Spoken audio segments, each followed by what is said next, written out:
Last month, Britain's populace voted to withdraw from the European Union. While the British companies are supportive of this outcome, other executives are made uneasy by the new dynamic this adds to their markets. Brian, could Maryland be a viable new home for these companies? Well, they might be, but I'm not convinced that the British government is going to actually withdraw from the European Union, even though with the referendum result. The new Prime Minister coming in tomorrow. Redo. There's a big problem with the referendum in terms of British politics. 75% of Parliament wants to stay, while the voters voted to leave. Now, the new Prime Minister, Theresa May, comes in tomorrow. She's a Remain voter, although not a very enthusiastic one. I think the pressure is going to build and build for them to either redo the referendum, because you've seen many of the voters over there that said, well, I voted to leave because I didn't think it was going to happen. They've since changed their opinions on the matter. But I think Maryland could be very attractive if it were to happen for some businesses. But like I said, I'm convinced pretty thoroughly it's not going to really happen. So, I don't like hypotheticals, but if they leave the European Union, in my mind, with all due respect, the Democratic legislature just will not have the vision to capitalize on this. Just my opinion. Why do you feel that, Jim? Well, I think historically they just haven't. That's not their focus. Their focus is on minutia, as evidenced by the bills that you see come out of. They're more worried about are we going to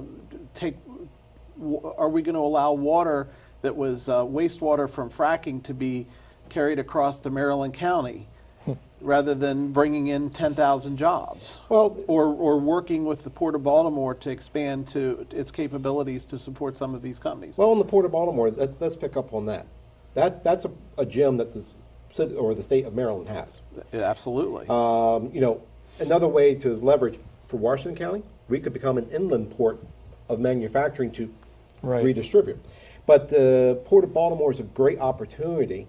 Our governor has vision. Now the question is, will our Democratic State House back up his vision?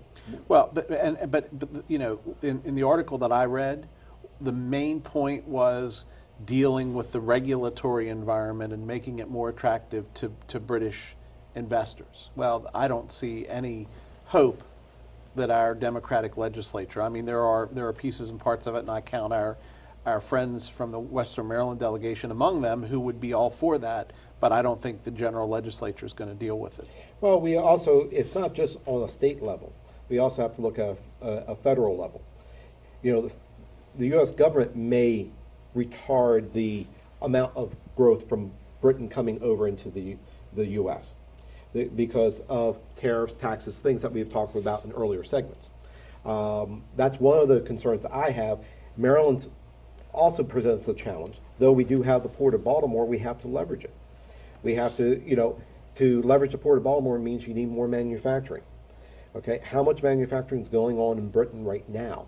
What is their level of manufacturing versus other parts of the world? Or are we looking more of a technology market that Britain might be moving over, or an economic market that Britain may be looking to bring over? I do know that back to free trade, the president said that Britain will go to the back of the line if they voted to leave the European Union for trade deals. But then he walked that back. Well, really the good news is because he didn't expect they were going to leave. I don't think anyone did.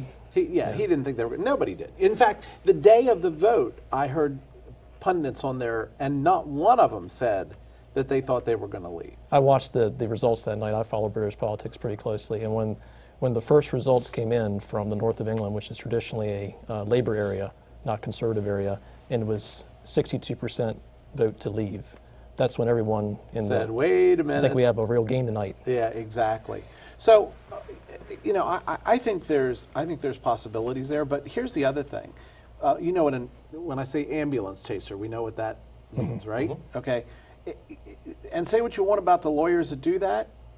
Guess what? They're successful at it. You know why? Because they're out in front of it. We should be over there now. And I'm not saying we aren't, but my guess is we're not. We should be over there right now saying, hey, boys, hey, ladies, guess what we can do? Right. We should have a presence. Do you not think that Texas has a presence over there now. Oh, I bet they do. Okay, trying to kick a couple doors in. And I agree with you, we need to be more aggressive in marketing the state of Maryland, not just to Britain, but to worldwide. I know the governor had a wonderful Asian trip, and we haven't seen the success of that come back to our shores yet, but hopefully it will pay off in dividends. But the same thing of dealing with Britain. But Brian, believe it or not, I do agree with you. I think there's going to be a revote at some point, because only thing I authorized was we want to explore how to do it. It didn't say, well, you need to do it right away. Yeah. So it's really interesting. I think it plays into the dynamics of what's going on worldwide for politics. So I think it's something that we have to consider going forward. So on that, I'll take the last word. And up next, our panel weighs in on lobbying in Maryland. Stay tuned.